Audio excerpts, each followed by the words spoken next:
저는 오늘 여러분께 한 가정의 이야기를 들려드리려 합니다. 이 이야기는 제가 직접 겪은 일이기도 하고 제 주변에서 일어난 일들을 모아 만든 것이기도 합니다. 남편과 저는 결혼한 지 30년이 넘었습니다. 우리 부부는 평범하게 살아왔습니다. 자식 둘을 키우고 집 한 채 마련하고 그렇게 살아왔죠. 그런데 남편이 55을 넘기면서부터 뭔가 달라지기 시작했습니다. 처음엔 몰랐어요. 그냥 나이가 들어서 그런가 보다 했죠. 남편은 점점 저를 피하기 시작했습니다. 같은 방에서 자는 것도 불편해하는 것 같았어요. 제가 다가가면 핑계를 대고 자리를 피했습니다. 처음엔 제가 뭘 잘못했나 싶어서 자꾸 돌아보게 되더라고요. 제가 나이 들어서 매력이 없어진 건가 아니면 다른 여자라도 생긴 건가 하는 생각이 들었습니다. 그러던 어느 날 밤이었습니다. 남편이 거실에 혼자 앉아 있는 걸 봤어요. TV도 켜지 않고 그냥 멍하니 앉아 있더라고요. 저는 용기를 내서 옆에 앉았습니다. 그리고 조용히 물었어요. 당신 요즘 왜 그러냐고, 내가 뭘 잘못한 거냐고. 남편은 한참을 말이 없다가 한숨을 쉬었습니다. 그리고는 힘들게 말을 꺼냈어요. 자기가 요즘 남자로서 자신감이 없다고, 몸이 예전 같지 않다고 했습니다. 부부 관계를 할 때 제대로 되지 않는다는 거였어요. 그게 너무 창피하고 부끄러워서 저를 피했다고 했습니다. 저는 그제야 이해가 됐습니다. 남편이 저를 피한 게 아니라 자기 자신이 부끄러워서 그랬던 거였어요. 저는 남편의 손을 잡았습니다. 그리고 말했죠. 우리가 30년을 살았는데 그런 거 하나 가지고 뭐가 중요하냐고, 우리는 서로를 사랑하잖냐고. 하지만 남편은 쉽게 마음을 풀지 못했습니다. 남자로서의 자존심이 많이 상했나 봐요. 그 후로도 한동안 남편은 저와 거리를 두려고 했습니다. 저는 답답했어요. 어떻게 해야 남편의 마음을 풀 수 있을지 몰랐습니다. 그러던 중에 저희 큰아들이 집에 왔습니다. 아들은 결혼해서 따로 살고 있었는데 명절도 아닌데 갑자기 찾아온 거예요. 그런데 아들의 표정이 심상치 않았습니다. 뭔가 고민이 있는 것 같았어요. 저는 아들에게 물었습니다. 무슨 일이냐고. 아들은 한참을 망설이다가 말했어요. 며느리랑 요즘 사이가 안 좋다고 했습니다. 아들도 아버지처럼 같은 문제로 고민하고 있다는 거였어요. 며느리가 자꾸 그런 얘기를 꺼내는데 자기는 자신이 없어서 스트레스를 받는다고 했습니다. 저는 깜짝 놀랐습니다. 아들도 그런 고민을 하고 있었다니. 그런데 아들은 더 충격적인 말을 했어요. 며느리가 요즘 직장 동료랑 자꾸 연락을 한다는 거예요. 늦게까지 전화 통화를 하고 주말에도 회사 일이 있다며 나간다고 했습니다. 아들은 혹시 며느리가 바람을 피우는 건 아닌가 의심하고 있었어요. 저는 아들을 진정시켰습니다. 그리고 아버지한테도 같은 얘기를 해보라고 했어요. 아버지도 요즘 같은 고민을 하고 있다고 말이에요. 아들은 놀라는 표정이었습니다. 아버지도 그런 문제가 있었냐고 물었어요. 그날 저녁 우리 세 식구는 오랜만에 함께 식사를 했습니다.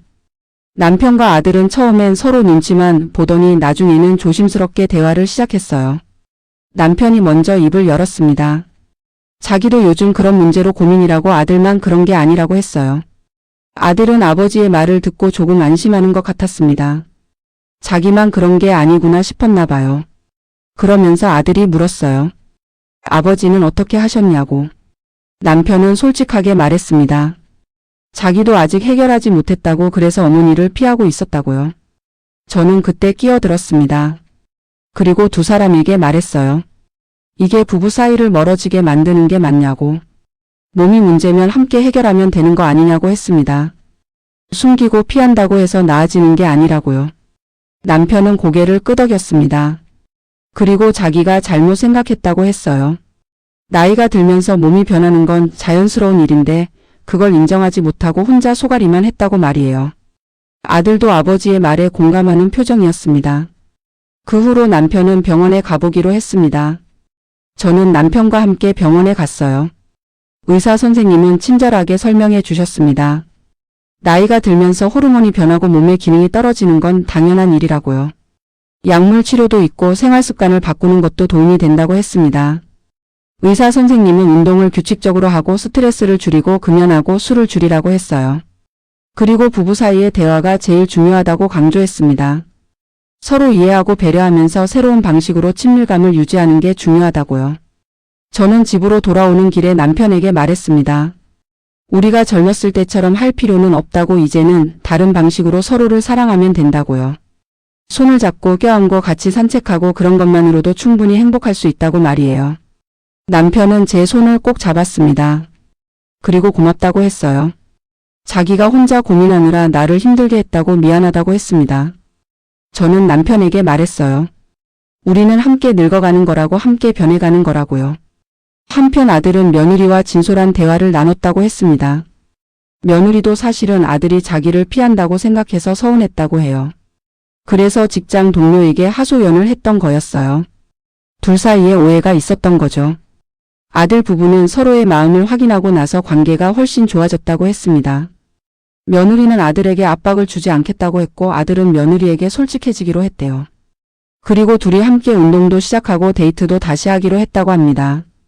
그런데 이 일이 있고 나서 얼마 지나지 않아 또 다른 문제가 생겼습니다. 시어머니께서 갑자기 우리 집에 오시겠다고 하신 거예요. 남편의 어머니이신 시어머니는 혼자 사시는데 갑자기 며칠 묵고 가시겠다고 하셨어요. 저는 시어머니를 모시는 게 불편하진 않았지만 남편이 걱정됐습니다. 남편이 요즘 예민한 상태였거든요. 그래도 어머니시니까 당연히 모셔야죠.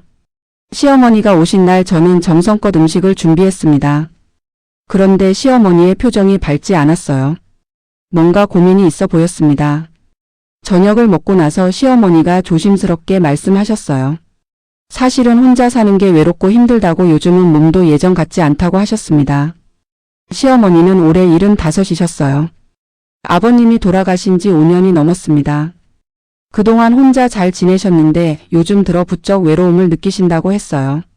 친구들도 하나둘 아프거나 돌아가시고 혼자 있으니 자꾸 우울한 생각이 든다고 하셨습니다. 저는 시어머니의 손을 잡았습니다. 그리고 말씀드렸어요. 어머니 외로우시면 언제든 오시라고 우리가 모시겠다고요. 남편도 고개를 끄덕이며 어머니께 같은 말을 했습니다. 그런데 시어머니는 고개를 저으셨어요. 자식들한테 짐이 되고 싶지 않다고 자기는 혼자서도 잘 살 수 있다고 하셨습니다. 하지만 그 말을 하시는 시어머니의 눈에는 눈물이 고여 있었어요. 저는 시어머니께서 정말로 외로우시다는 걸 알 수 있었습니다. 하지만 어머니는 자식들에게 부담을 주고 싶지 않아서 참고 계신 거였어요. 저는 남편과 눈빛을 교환했습니다. 우리는 어떻게든 어머니를 도와드려야 했어요. 그날 밤 남편과 저는 오랫동안 이야기를 나눴습니다. 어머니를 모시고 살 것인가 아니면 자주 찾아뵙는 것으로 할 것인가를 고민했어요. 남편은 어머니를 모시고 싶어 했지만 저와의 관계가 걱정된다고 했습니다. 고부간의 갈등이 생길까봐 두렵다는 거였죠. 저는 남편에게 말했습니다. 어머니가 필요로 하시는 건 함께 사는 게 아니라 관심과 사랑이라고요.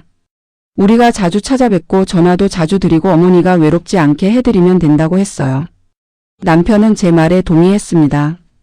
다음날 아침 저는 시어머니께 제안을 드렸습니다. 일주일에 2~3번은 우리 집에 오셔서 함께 식사하시자고요. 그리고 주말에는 우리가 어머니 댁에 가서 함께 시간을 보내자고 했습니다. 시어머니는 처음엔 괜찮다고 하셨지만 저는 고집을 부렸어요. 시어머니는 결국 제 제안을 받아들이셨습니다. 그리고 고맙다고 하시면서 제 손을 꼭 잡으셨어요. 사실 며느리인 제가 이렇게 챙겨주는 게 고맙고 미안하다고 하셨습니다. 저는 어머니께 말씀드렸어요. 저도 언젠가는 늙고 외로워질 텐데 그때 우리 며느리가 저를 이렇게 대해주길 바라는 마음으로 어머니를 모신다고요. 그렇게 우리는 새로운 생활을 시작했습니다. 시어머니는 일주일에 3번 정도 우리 집에 오셨어요. 저는 어머니가 좋아하시는 음식을 준비했고 함께 식사하면서 이런저런 이야기를 나눴습니다. 처음엔 어색했지만 시간이 지나면서 점점 편해졌어요. 그런데 문제는 따로 있었습니다. 시어머니께서 자꾸 남편과 제 관계에 대해 물어보시는 거예요. 우리 부부가 요즘 사이가 안 좋아 보인다고 혹시 무슨 문제가 있냐고 하셨습니다. 저는 당황했어요. 우리가 표시를 냈나 싶었죠. 남편은 어머니께 아무 문제 없다고 했습니다. 하지만 시어머니는 자식을 오래 키운 어머니라서 그런지 눈치가 빠르셨어요. 뭔가 숨기는 게 있다는 걸 아시는 것 같았습니다. 저는 남편과 상의해서 어머니께 솔직하게 말씀드리기로 했어요. 어느 날 저녁 저는 용기를 내서 시어머니께 말씀드렸습니다. 남편이 요즘 나이가 들면서 몸이 예전 같지 않아서 고민이라고요. 그래서 우리 부부 사이가 조금 어색했다고 했습니다. 시어머니는 저의 말을 조용히 들으셨어요. 그리고는 한숨을 쉬시면서 말씀하셨습니다. 시아버지도 그랬다고요. 50살이 넘어서부터 같은 문제로 고민하셨다고 했어요. 처음엔 시아버지도 숨기고 피하셨는데 나중에는 서로 솔직하게 이야기하고 함께 해결했다고 하셨습니다. 시어머니는 계속 말씀하셨어요. 부부가 함께 늙어간다는 건 그런 거라고요. 몸이 변하고 감정이 변하고 모든 게 변하지만 서로를 향한 마음만은 변하지 않는다고 하셨습니다. 그게 진짜 사랑이라고 말씀하셨어요. 저는 시어머니의 말씀을 듣고 눈물이 났습니다. 평생을 함께 살아온 부부의 지혜가 느껴졌어요. 남편도 어머니의 말씀에 깊이 공감하는 것 같았습니다. 그날 이후로 남편과 저는 더욱 가까워졌어요. 시어머니께서는 우리에게 여러 가지 조언을 해주셨습니다. 함께 운동하라고, 함께 취미생활을 하라고, 서로의 손을 자주 잡으라고 하셨어요. 그리고 부부관계가 전부가 아니라고 다른 방식으로도 얼마든지 사랑을 표현할 수 있다고 말씀하셨습니다. 저는 시어머니의 조언대로 남편과 함께 아침 산책을 시작했습니다. 매일 아침 일찍 일어나서 동네를 한 바퀴 도는 거예요. 처음엔 힘들었지만 점점 습관이 되었습니다. 산책하면서 우리는 많은 이야기를 나눴어요. 남편은 제게 젊었을 때 못다 한 이야기들을 들려줬습니다. 저와 처음 만났을 때의 설렘, 결혼 초기에 행복했던 기억들을 이야기했어요. 저도 남편에게 그동안 하지 못했던 말들을 꺼냈습니다. 고마웠던 순간들, 미안했던 일들을 이야기했죠. 그러면서 우리는 서로를 다시 알아가게 됐습니다. 30년을 함께 살았지만 모르는 게 참 많더라고요. 남편도 나이가 들면서 달라진 게 많았고 저도 마찬가지였어요. 하지만 그런 변화를 받아들이면서 우리는 더 깊은 관계를 만들어갔습니다. 한편 아들 부부도 잘 지내고 있다는 소식을 전해왔습니다. 아들은 병원 치료도 받고 생활 습관도 바꿨다고 해요. 며느리와의 관계도 훨씬 좋아졌다고 했습니다. 두 사람은 이제 서로에게 더 솔직해지고 이해심이 깊어졌다고 합니다. 며느리는 어느 날 우리 집에 와서 저에게 고맙다고 했어요. 제가 아들에게 용기를 줘서 자기들 부부가 다시 가까워질 수 있었다고요. 저는 며느리에게 말했습니다. 부부는 함께 문제를 풀어가는 거라고, 숨기고 피하면 더 멀어진다고요. 며느리는 고개를 끄덕이며 자기도 그걸 깨달았다고 했습니다. 남자들은 이런 문제에 특히 예민하고 자존심이 상한다는 걸 이해하게 됐다고 해요. 그래서 이제는 압박하지 않고 기다려주고 있다고 했습니다. 그러던 어느 날 시어머니께서 갑자기 아프셨습니다. 저녁을 먹다가 갑자기 쓰러지신 거예요. 저희는 급하게 병원으로 모셨습니다. 다행히 큰 병은 아니었지만 과로와 스트레스로 몸이 약해진 상태였어요. 의사 선생님은 어머니께서 혼자 사시면서 제대로 관리를 못하셨다고 했습니다. 식사도 불규칙하고 약도 제때 안 드셨다고 해요. 저는 그제야 어머니를 제대로 챙기지 못한 제 자신이 원망스러웠습니다. 남편은 이번 일을 계기로 어머니를 모시고 살자고 했습니다. 더 이상 혼자 두면 안 될 것 같다고요. 저도 동의했어요. 어머니께서 건강하실 때 제대로 모셔야 한다고 생각했습니다. 하지만 시어머니는 완강하게 거부하셨습니다. 자식들한테 폐를 끼치고 싶지 않다고, 혼자서도 충분히 살 수 있다고 하셨어요. 저는 어머니를 설득했습니다. 함께 사는 게 폐가 아니라 서로 돕는 거라고, 가족이라는 게 그런 거라고요. 결국 시어머니는 우리와 함께 살기로 하셨습니다. 처음엔 서로 조심스러웠어요. 저도 시어머니와 한 집에서 산다는 게 부담스러웠고 어머니도 며느리에게 미안한 마음이 크셨을 겁니다. 하지만 시간이 지나면서 우리는 서로에게 익숙해졌어요. 시어머니는 집안일을 도와주시려고 하셨지만 저는 말렸습니다. 어머니는 쉬시라고, 제가 다 할 수 있다고 했어요. 하지만 어머니는 가만히 계시는 게 더 불편하다고 하셨습니다. 그래서 우리는 역할을 나눴어요. 어머니는 가벼운 설거지나 빨래 개기 같은 일을 하시고 저는 요리와 청소를 맡았습니다. 함께 살면서 저는 시어머니에 대해 많은 걸 알게 됐습니다. 어머니는 젊었을 때 정말 고생을 많이 하셨더라고요. 시아버지가 사업에 실패했을 때도 묵묵히 가정을 지키셨고 자식들을 키우느라 당신의 꿈은 다 포기하셨대요. 그런 이야기를 들으면서 저는 어머니를 더 존경하게 됐습니다. 시어머니도 저에 대해 마음을 여시는 것 같았어요. 어느 날 어머니께서 제 손을 잡으시며 말씀하셨습니다. 자기 아들을 이렇게 잘 돌봐줘서 고맙다고, 며느리 복을 타고났다고 하셨어요. 저는 어머니 말씀에 눈물이 났습니다. 제가 잘한 게 뭐가 있다고 그런 말씀을 하시는지 모르겠더라고요. 하지만 모든 게 순탄한 건 아니었습니다. 시어머니와 함께 살면서 크고 작은 마찰도 있었어요. 어머니는 옛날 방식대로 하시려고 하고 저는 제 방식이 있었거든요. 음식 간을 맞추는 것부터 시작해서 집안 정리하는 방법까지 의견이 다를 때가 많았습니다. 특히 남편 문제로 갈등이 생긴 적도 있었습니다. 시어머니께서는 아들이 너무 집안일을 많이 돕는다며 제게 뭐라고 하신 적이 있어요. 남자가 부엌 일까지 하는 건 좀 그렇다고 하시는 거예요. 저는 속으로 화가 났지만 참았습니다. 하지만 남편이 어머니께 말씀드렸어요. 요즘 세상은 그런 게 아니라고 부부가 함께 집안일을 하는 게 당연하다고요. 그리고 자기는 아내를 돕는 게 좋다고 하셨습니다. 시어머니는 아들의 말에 더 이상 뭐라고 하지 않으셨어요. 그런 일들이 있을 때마다 저는 참고 또 참았습니다. 어머니와 싸우고 싶지 않았거든요. 남편도 저의 그런 마음을 알았는지 항상 제 편을 들어줬어요. 둘 사이에서 중재하려고 노력했습니다. 어느 날은 시어머니께서 제 친정어머니 이야기를 꺼내셨습니다. 제 어머니가 어떻게 지내시냐고 물으시더라고요. 저는 어머니께서 건강하시다고 말씀드렸어요. 그랬더니 시어머니께서 한번 모시고 오라고 하시는 겁니다. 저는 깜짝 놀랐습니다. 시어머니께서 제 친정어머니를 직접 만나고 싶어 하시다니요. 두 분은 결혼식 때 이후로 거의 만난 적이 없었거든요. 저는 조심스럽게 친정어머니께 전화를 드렸습니다. 어머니는 흔쾌히 오시겠다고 하셨어요. 친정어머니가 오신 날 저는 긴장했습니다. 두 어머니가 서로 어색해하시면 어쩌나 걱정이 됐어요. 하지만 제 걱정과 달리 두 분은 금방 친해지셨습니다. 비슷한 나이에 비슷한 경험을 하셨으니 통하는 게 많으셨나 봐요. 두 어머니는 자식 이야기, 손자 이야기를 하시면서 시간 가는 줄 모르셨어요. 저는 부엌에서 음식을 준비하면서 두 분의 대화를 들었습니다.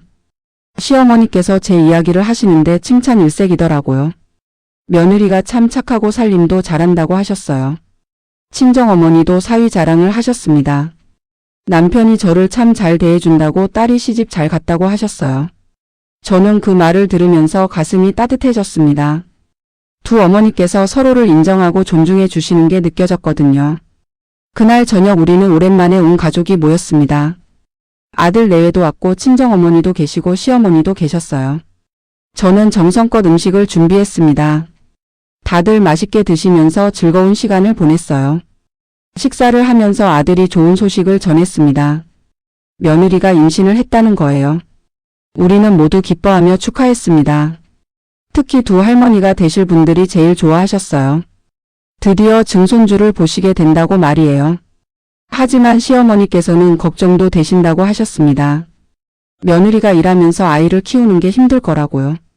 그러면서 자기가 도와주겠다고 하셨어요. 친정어머니도 같이 돕겠다고 하셨습니다. 며느리는 두 어머니께 감사하다고 했습니다. 하지만 너무 무리하지 마시라고 자기들이 알아서 할 수 있다고 했어요. 아들도 회사에 육아휴직을 신청하겠다고 했습니다. 요즘은 남자들도 육아휴직을 많이 쓴다고 하더라고요. 저는 아들 부부의 모습을 보면서 대견했습니다. 우리 때와는 정말 다르더라고요. 우리 때는 남편이 육아를 돕는다는 생각 자체가 없었거든요. 하지만 요즘 젊은 부부들은 함께 아이를 키우고 함께 집안일을 하는 게 당연한 것 같았어요. 그날 밤 남편과 저는 오랜만에 깊은 대화를 나눴습니다.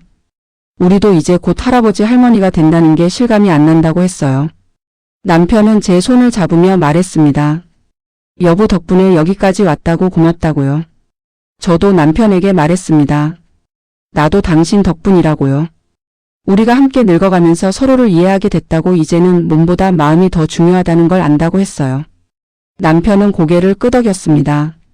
시간이 흐르면서 남편의 상태도 조금씩 나아졌습니다. 꾸준히 운동하고 약도 먹고 스트레스도 줄이니까 효과가 있더라고요. 하지만 무엇보다 중요한 건 우리 사이의 신뢰가 회복된 거였어요. 서로를 이해하고 배려하니까 모든 게 편해졌습니다. 저는 남편에게 말했습니다. 우리가 젊었을 때처럼 열정적일 필요는 없다고요.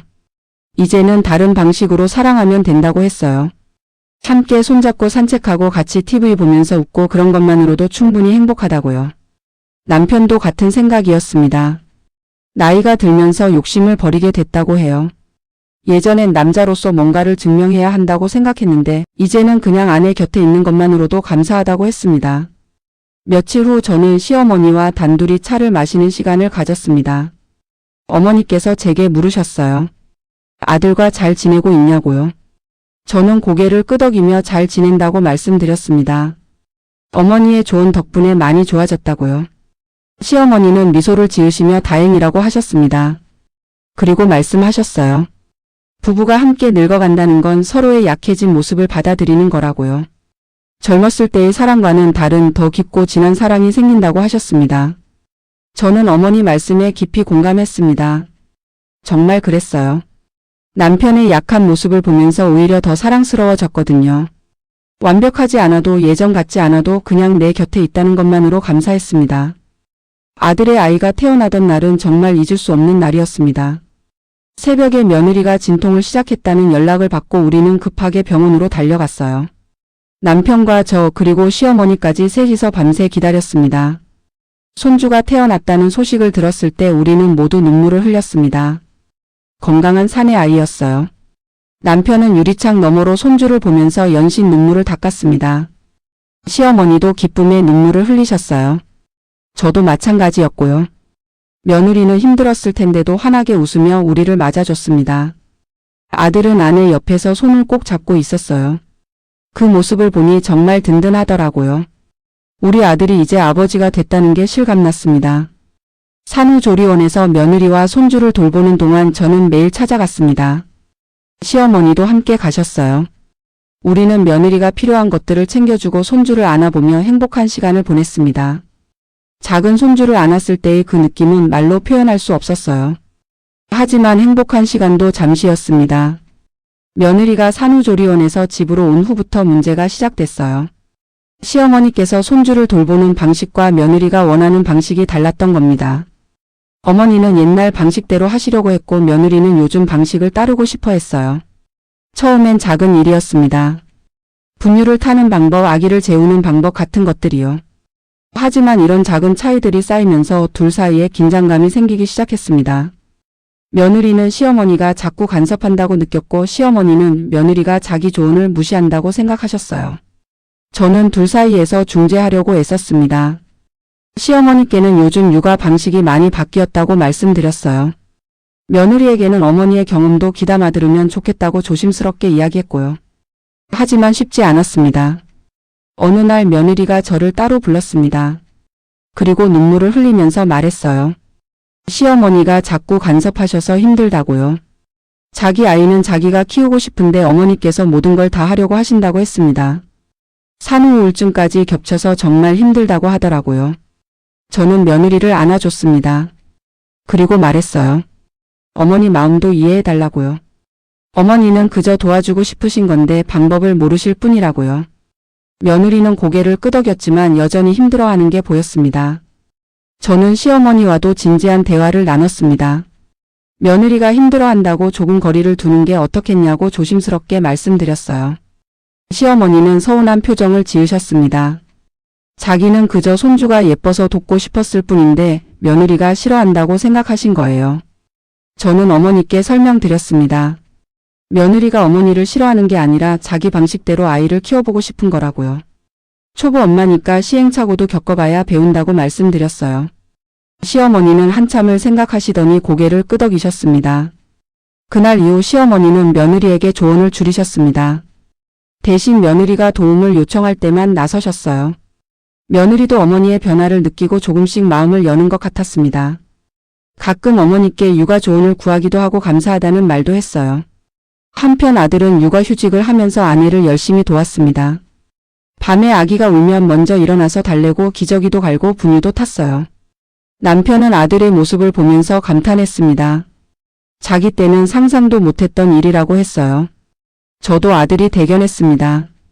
요즘 젊은 아버지들은 정말 다르더라고요. 육아를 당연하게 여기고 아내와 함께 아이를 키우려고 노력했습니다. 며느리도 남편이 많이 도와줘서 고맙다고 했어요. 그러던 어느 날 남편의 친구가 찾아왔습니다. 남편과 오랫동안 친하게 지낸 친구였는데 얼굴이 많이 어두워 보였어요. 남편은 친구와 거실에 앉아서 이야기를 나눴습니다. 저는 부엌에서 차를 준비하면서 그들의 대화를 듣게 됐어요. 친구는 요즘 아내와 사이가 안 좋다고 했습니다. 자기도 남편처럼 나이가 들면서 몸이 예전 같지 않은데 아내가 이해해주지 않는다는 거였어요. 자꾸 다른 남자들과 비교하고 불만을 토로한다고 했습니다. 남편은 친구에게 자기 경험을 이야기해줬습니다. 자기도 똑같은 문제로 고민했었다고 하지만 아내와 솔직하게 대화하면서 해결했다고 했어요.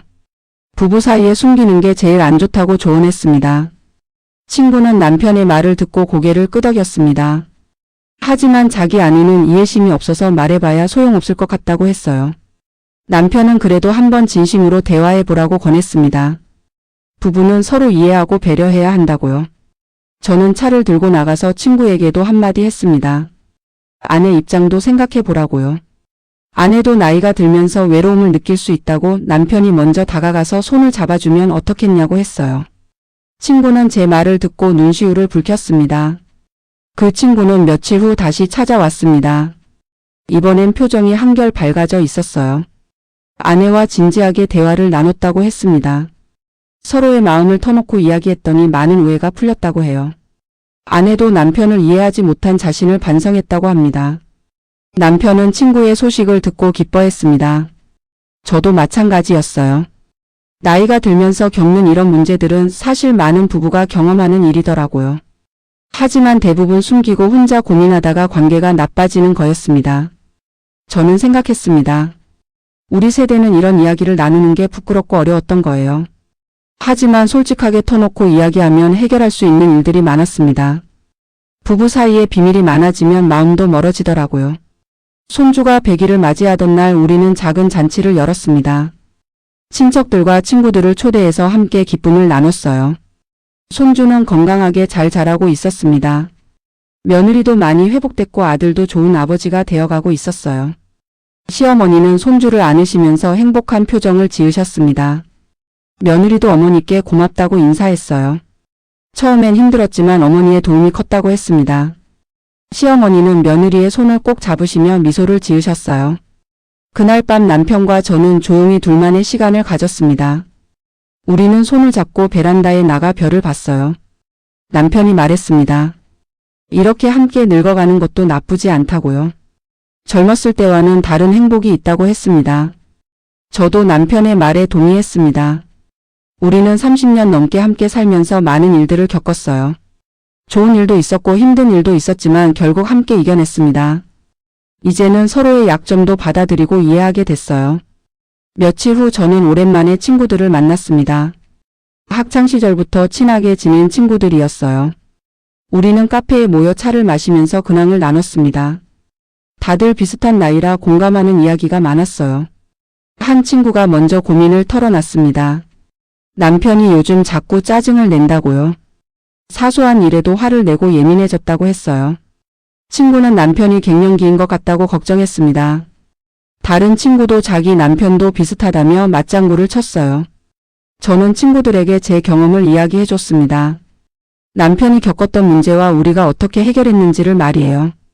친구들은 제 이야기를 진지하게 들었습니다. 그러면서 자기들도 남편과 솔직하게 대화해봐야겠다고 했어요. 또 다른 친구는 시어머니 때문에 힘들다고 했습니다. 시어머니가 혼자 사시는데 자꾸 아프다고 연락이 온다는 거예요. 병원에 가보면 별일 아닌데 관심을 받고 싶어서 그러시는 것 같다고 했습니다. 친구는 어떻게 해야 할지 모르겠다고 하소연했어요. 저는 친구에게 말했습니다. 어르신들은 외로우시면 그런 행동을 하신다고요. 관심이 필요하신 거라고 했어요. 자주 찾아뵙고 전화도 자주 드리면 좋아지실 거라고 조언했습니다. 친구는 그러겠다며 고개를 끄덕였어요. 친구들과 이야기를 나누면서 저는 깨달았습니다. 우리 세대가 겪는 문제들은 비슷하다는 걸요. 나이가 들면서 몸도 변하고 관계도 변합니다. 하지만 대부분 혼자 속으로 끙끙 앓다가 관계가 나빠지는 거였어요. 집으로 돌아오는 길에 저는 남편에게 전화했습니다. 저녁에 우리 둘이서 외식하자고요. 남편은 좋다고 했어요. 우리는 오랜만에 단둘이 레스토랑에 갔습니다. 젊었을 때 자주 가던 곳이었어요. 음식을 먹으면서 우리는 옛날 이야기를 나눴습니다. 처음 만났을 때의 설렘, 신혼 시절에 행복했던 기억들을 떠올렸어요. 남편은 그때가 좋았다고 했습니다. 하지만 지금도 나쁘지 않다고 덧붙였어요. 저는 남편에게 물었습니다. 우리가 다시 젊어진다면 어떻게 하고 싶냐고요. 남편은 잠시 생각하더니 말했습니다. 그냥 지금처럼 당신과 함께 있고 싶다고요. 젊음보다 지금 이 순간이 더 소중하다고 했어요. 저도 같은 생각이었습니다. 젊었을 때는 열정이 있었지만 서툴렀어요. 지금은 몸은 예전 같지 않지만 마음은 더 깊어졌습니다. 서로를 더 잘 이해하고 배려하게 됐어요. 이게 진짜 사랑이구나 싶었습니다. 집에 돌아오니 시어머니께서 손주를 돌보고 계셨습니다. 며느리는 잠시 쉬고 있었어요. 아들은 야근을 하고 있었고요. 시어머니는 우리를 보시며 웃으셨습니다. 둘이서 데이트하고 왔냐고 물으시더라고요. 저는 어머니께 고맙다고 했습니다. 손주를 봐주셔서요. 시어머니는 손사래를 치시며 당연한 일이라고 하셨어요. 증손주가 너무 예뻐서 시간 가는 줄 모르신다고 했습니다. 저는 어머니의 그런 모습이 참 보기 좋았어요. 며느리가 방에서 나왔습니다. 표정이 한결 밝아 보였어요. 요즘은 육아에도 적응이 되고 시어머니와의 관계도 좋아졌다고 했습니다. 어머니께서 정말 큰 힘이 되신다고 감사해 했어요. 저는 며느리를 안아줬습니다. 그리고 말했어요. 우리가 가족이잖냐고 서로 돕는 게 당연하다고요. 며느리는 눈시울을 붉히며 고맙다고 했습니다. 저도 며느리가 우리 가족이 되어줘서 고맙다고 말했어요. 시간이 흘러 어느덧 손주가 돌을 맞이했습니다. 우리는 성대하게 돌잔치를 열었어요. 친척들과 친구들이 모두 모였습니다. 손주는 건강하게 무럭무럭 자랐어요. 벌써 걸음마도 시작하고 옹알이도 했습니다. 돌잔치 날 저는 행복했습니다. 가족들이 모두 건강하고 화목했어요. 시어머니도 건강을 되찾으셨고 우리 부부도 예전보다 더 가까워졌습니다. 아들 내외도 잘 지내고 있었어요. 남편은 손주를 안고 연신 웃었습니다. 할아버지가 된 게 아직도 신기하다고 했어요. 저도 할머니가 됐다는 게 실감이 안 났습니다. 하지만 이 모든 게 감사하고 행복했어요. 돌잔치가 끝나고 손님들이 돌아간 후 우리 가족은 함께 앉았습니다. 남편과 저, 시어머니, 아들 내외 그리고 손주까지요. 우리는 서로를 바라보며 미소를 지었어요. 이게 바로 가족이구나 싶었습니다. 시어머니께서 말씀하셨습니다. 이렇게 가족이 함께 있는 게 제일 행복하다고요. 당신도 이제 나이가 많아서 언제까지 함께 할지 모르지만 지금 이 순간이 너무 감사하다고 하셨어요. 저는 어머니의 손을 꼭 잡았습니다. 며느리가 말했습니다. 처음엔 시댁과 사는 게 걱정됐는데 지금은 정말 잘한 선택이라고요. 어머니들이 도와주셔서 육아도 할 수 있었고 가족의 소중함도 배웠다고 했어요. 아들도 고개를 끄덕이며 맞장구를 쳤습니다. 저는 모두에게 말했습니다. 우리가 서로 이해하고 배려하면서 여기까지 왔다고요.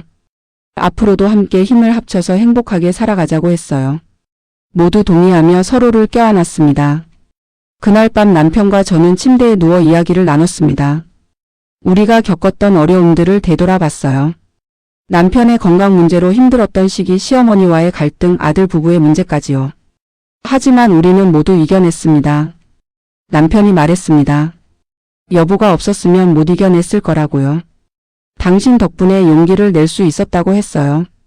저는 남편에게 말했습니다. 나도 당신 덕분이라고요. 우리가 함께였기에 가능했다고요. 우리는 손을 맞잡고 잠들었습니다. 젊었을 때처럼 열정적이진 않지만 마음은 더 따뜻했어요. 서로의 온기를 느끼며 편안하게 잠들 수 있다는 게 얼마나 큰 행복인지 깨달았습니다. 다음날 아침 저는 일찍 일어나 가족들을 위해 아침을 준비했습니다. 시어머니도 일어나셔서 도와주셨어요. 우리는 함께 음식을 만들면서 이런저런 이야기를 나눴습니다. 이제는 정말 편한 사이가 됐어요. 아들 내외와 손주도 일어났습니다. 우리는 함께 식탁에 둘러앉아 아침을 먹었어요. 손주가 옹알이를 하면서 우리를 웃게 만들었습니다. 이런 평범한 아침이 얼마나 소중한지 모르겠더라고요. 식사를 마치고 남편과 저는 산책을 나갔습니다. 이제는 매일 아침 함께 걷는 게 습관이 됐어요. 걸으면서 우리는 별다른 말 없이 그냥 손을 잡고 걸었습니다. 말이 없어도 서로의 마음을 알 수 있었어요. 공원에서 우리와 비슷한 나이의 부부들을 많이 봤습니다. 다들 손을 잡고 걷거나 벤치에 앉아 이야기를 나누고 있었어요. 나이가 들면서 사람들은 더 소박한 행복을 찾는 것 같았습니다. 저는 남편에게 말했습니다. 우리도 저렇게 오래오래 함께 걷자고요. 손을 잡고 천천히 걸으면서 서로를 의지하며 살아가자고 했어요. 남편은 제 손을 더 꼭 잡으며 고개를 끄덕였습니다. 집으로 돌아오는 길에 우리는 꽃집에 들렀습니다. 남편이 갑자기 꽃을 사주고 싶다고 했어요. 저는 깜짝 놀랐습니다. 결혼 기념일도 아닌데 무슨 일이냐고 물었어요. 남편은 그냥 주고 싶다고 했습니다. 남편은 제가 좋아하는 장미를 골랐습니다. 빨간 장미 한 다발이었어요. 저는 꽃을 받으며 행복했습니다. 나이가 들어서 받는 꽃이 젊었을 때보다 더 특별하게 느껴졌어요. 집에 돌아와서 저는 꽃을 화병에 꽂았습니다. 거실 테이블 위에 놓으니 집안이 화사해졌어요. 시어머니께서 보시고는 아들이 참 로맨틱하다고 웃으셨습니다. 남편은 쑥스러워하면서도 기뻐했어요. 저는 지금 이 순간이 정말 행복합니다. 완벽하진 않지만 우리는 서로를 사랑하고 이해합니다. 나이가 들면서 몸은 약해졌지만 마음은 더 단단해졌어요. 이게 바로 함께 늙어간다는 것의 의미구나 싶습니다.